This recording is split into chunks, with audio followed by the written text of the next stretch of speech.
Pemerintah Kabupaten Kepulauan Talaut siapkan rute kapal perintis untuk melayani masyarakat Kepulauan Nanusa.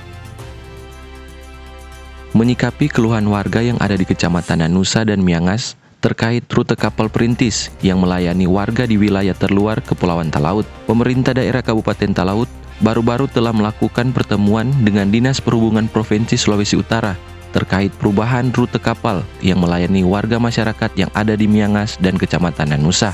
Pasalnya, rute kapal yang melayani warga yang ada di Miangas dan Kecamatan Nanusa hanya 2 minggu sekali. Ditambah lagi, tak beroperasinya 1 unit kapal feri yang masih dalam perawatan, sehingga berdampak pada pasokan ketersediaan 9 bahan pokok bagi warga yang ada di sana. Kita minta waktu dengan Kepala Dinas Perhubungan Provinsi karena masyarakat dari Kecamatan Nanusa dan Miangas mengeluh. Pertama soal rute yang berakhir di Tahuna, itu akhirnya menimbulkan biaya ulang karena harus bongkar di Tahuna muat lagi dia tujuan Bitung atau Manado, sehingga ini harus dikoreksi. Tapi yang paling penting adalah sekarang ini kan kapal feri docking.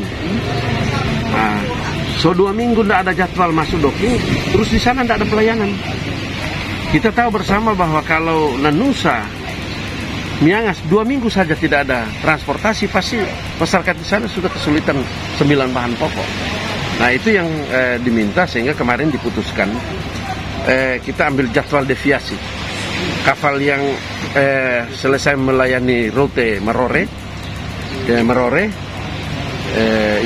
itu akan dipindahkan ke Nanusa dan Miangas sesegera mungkin dalam waktu dekat.